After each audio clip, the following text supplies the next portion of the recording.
Pasamos a continuación a la segunda comunicante de esta sesión.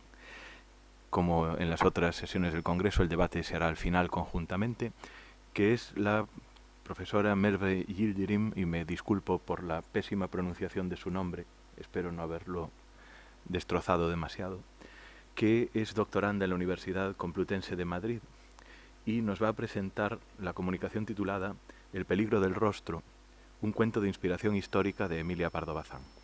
Tiene la palabra. Bueno, hola a todos, se me oye bien, ¿no? ¿Todo bien? Perfectamente, gracias.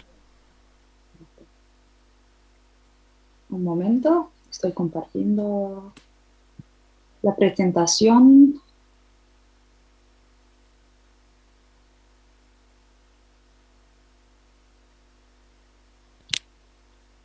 Bien, muy buenas tardes a todos desde Turquía. Antes de empezar mi comunicación, quisiera dar las gracias al comité organizador del Congreso Internacional Emilia Pardo Bazán, 100 años después, por haber organizado este encuentro y haberme permitido participar.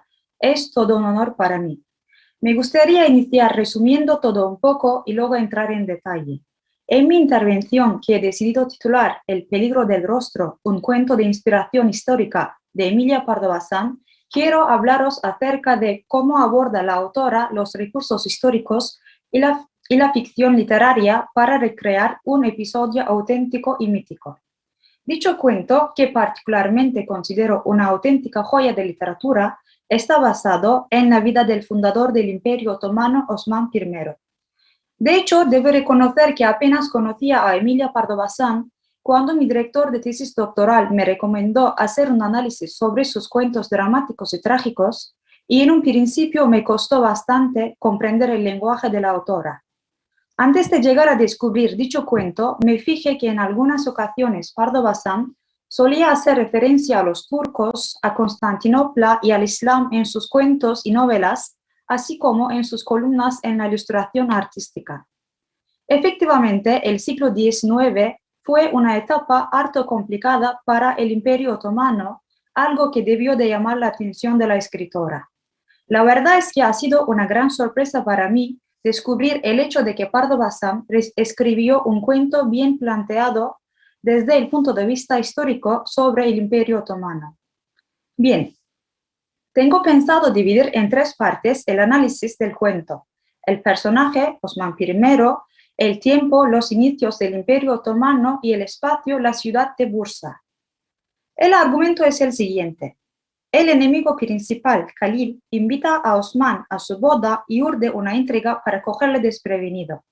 Conociendo la intriga, el señor turco no solo acepta tal invitación, sino que llega a pedirle a Khalil un favor con el fin de ganar la confianza y deshacer el plan de este.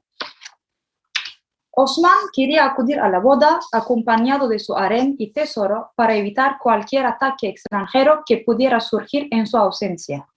Pero Osman urde una contraintriga, mata a Khalil gracias a sus soldados y toma a la novia de este y la convierte al Islam. El buen oficio de Pardo Bazán de poner el título de El peligro del rostro guarda relación con el Islam y la mujer musulmana, dado que Osman entra en el castillo de su enemigo con sus mujeres tapadas hasta la cara, que son en realidad sus hombres. En este punto conviene añadir que el cuento está basado en una historia real. La zona donde reinaba Osman hacía frontera con territorio bizantino y griego. Unas veces Osman tenía que atacarlos y otras veces debía hacer la paz. El gobernador bizantino de Bilecik invitó a Osman a su boda, tendiéndole una trampa para matarlo. Pero Osman fue avisado de la conspiración gracias al otro señor bizantino y amigo de este. Desde entonces, Osman acudió a la boda con sus soldados disfrazados de mujeres y fue el primero en atacarlos y frustrar la conspiración. Asimismo, se comenta que la novia llamada Holofira se libró de un matrimonio no deseado. Si bien no faltan otras versiones de esta historia, a pesar de incertidumbre respecto a aquel acontecimiento, al final Holofira se convirtió al Islam, recibió el nombre de Nilüfer y se casó con Orhan, el hijo de Osman. Bien, quiero mostrar el mapa de los comienzos del Imperio Otomano a partir del reinado del fundador Osman I y de su hijo Orhan, al que Pardo Bazán menciona en su cuento. Efectivamente, en un principio, Osman mandaba sobre un pequeño territorio y el espacio geográfico del dominio asignado a Osman es el primer elemento que posibilita que pueda constituir un Estado poderoso al estar cerca de un mundo bastante urbanizado donde existen redes comerciales muy desarrolladas para abastecer a la cercana Constantinopla. También se encuentra muy cerca del mar de Mármara y de los Dardanelos, por lo que el paso de los turcos a Europa es relativamente sencillo si extienden sus dominios hacia el continente vecino. Bien, respecto al tema de la historia, Pardo Bazán no concreta un año específico, pero se puede situar la historia en el reinado de Osman I entre los años 1299 y 1324. Teniendo en cuenta que el relato versa sobre un personaje histórico, es lógico que buena parte de la historia descanse sobre acontecimientos históricos reales. Así el cuento se inicia refiriendo la famosa batalla de Lepanto que tuvo lugar entre los turcos y la Santa Liga con el fin de recordar al lector una dilatada etapa histórica de guerras y conflictos que perduró durante mucho tiempo. Tras esta introducción, Pardo Bazán se dispone a presentar nuestro héroe. Cito: Gazi Osman no nació en las gradas del trono y todavía andaba lejos de él al ocurrir la aventura que os refiero. Osman descendía de un general de la Horda, lo cual ya es honorífico. Mientras el padre de Osman ejercía irrisorio poder feudal sobre un pedacillo de tierra, el hijo meditaba en el imperio magnífico que extendería la palabra y la doctrina del profeta por Europa y Asia, cogiendo a los perros cristianos entre los brazos de la tenaza del Islam, los africanos por España y los turquestanos desde el canal del Bósforo hasta Transilvania, para avanzar de allí hasta donde fuese preciso. Quisiera aclarar brevemente lo que comenta Pardo Bazán en estas líneas. En efecto, Ertuğrul Gazi, el padre de Osman I, dominaba un pequeño territorio y era uno de los señores turcos que reinaban en la zona llamada Anatolia, la mayor parte de la actual Turquía. Fue una etapa muy conflictiva y violenta y había muchos principados cuyos señores solían luchar entre sí. Al contrario que otros muchos, el padre e hijo Ertuğrul y Osman se dirigieron en primer lugar a los territorios bajo control de los bizantinos y mantuvieron en la medida de sus posibilidades una política de equilibrio con los vecinos. Tal y como menciona la autora, el joven Osman deseaba formar un Estado. Sin embargo, en un principio Osman no parecía interesado en tales asuntos, pues era el más pequeño de la familia. Cito: como nadie podía saber lo que Gazi Osman pensaba y le veían en la minúscula corte de su padre, entregado a las distracciones y al amor, al que era azaz inclinado a fuer de magnánimo, llamaban Osmancık, que quiere decir Osmancillo. Reviste sumo interés el hecho de que la autora llegue a utilizar el apodo del fundador del Imperio Otomano. También quisiera mostrar la portada de una novela histórica turca que lleva el título de Osmancillo. A continuación, la autora resume brevemente de qué manera Osman llega al mandato de su tribu y la independización del sultán respecto al imperio selyúcida.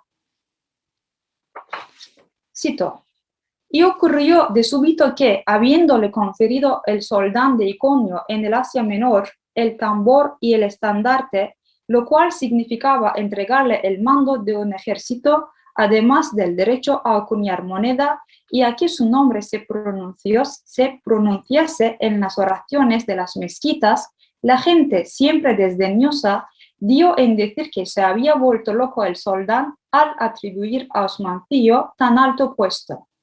Fue preciso que Osmancillo ganase algunas batallas contra griegos y tártaros para que la afectación de desdén se volviese amarilla envidia y propósito secreto de venganza. No faltarían, pues, unas referencias míticas sobre el personaje de Osman como un ser humano y un señor. Cito: Osman no molestaba ni dañaba a persona que no le estorbase en el logro de sus designios. Era, al contrario, servicial y afable, y alardeaba de esa fidelidad a la palabra empeñada que distingue a los pueblos árabes. Después se supo que Osman creía necesario, al que ha de manejar hombres y razas, pasar siempre por leal a fin de poder valerse en caso extremo y crítico de la traición como arma decisiva. Por entonces, la mano de Gazi Osman había cumplido siempre lo que prometía su boca. Tras esta introducción histórica y biográfica, la autora se pone a relatar su versión. Como acabo de mencionar en el argumento, Khalil, el enemigo de Osman, urde un plan para matarlo. Se entera de que Khalil y su novia llamada Nilüfer son bizantinos y se presentan las diferencias entre dos bandos. Cito: envanecida de su hermosura, Nilüfer no quería cubrir su faz con el velo que empezaba a ser ritual en las mujeres de los buenos musulmanes, y así las maravillas de su rostro eran conocidas y comentadas. Khalil, el mayor enemigo de Osman, joven apuesto señor de un principado y un castillo, había logrado cautivar a la presumida Nilüfer y pensaba reunir en un mismo día dos emociones: la posesión de la mujer amada y la muerte del enemigo. Iba a asesinar al huésped, maldad que pocos de su raza osarían cometer. Desde entonces, en el día señalado, Osman acude a la invitación desarmado y acompañado de su harén y tesoro, porque quería ganar la confianza de Khalil.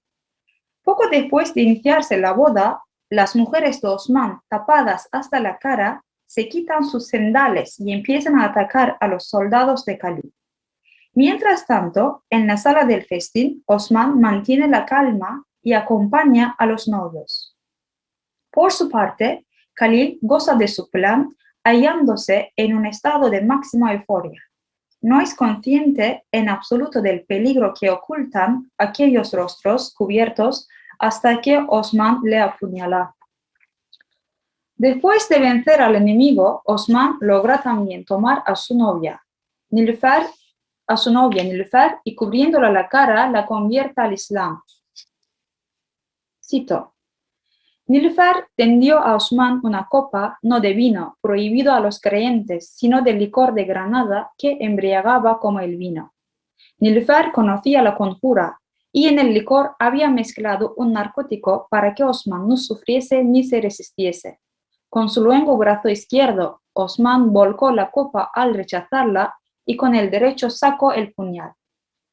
Una hora después, Osman cubría la faz de Nilüfer después de estampar en ella el último beso con velo tupido. La hermosa hubo de obedecer a su vencedor, al que era su dueño. Se cuenta que lloró tanto que le dieron el nombre de Nilüfer al río claro, caudaloso, rodeado de nenúfares, que cruza la llanura de Bursa de este a oeste.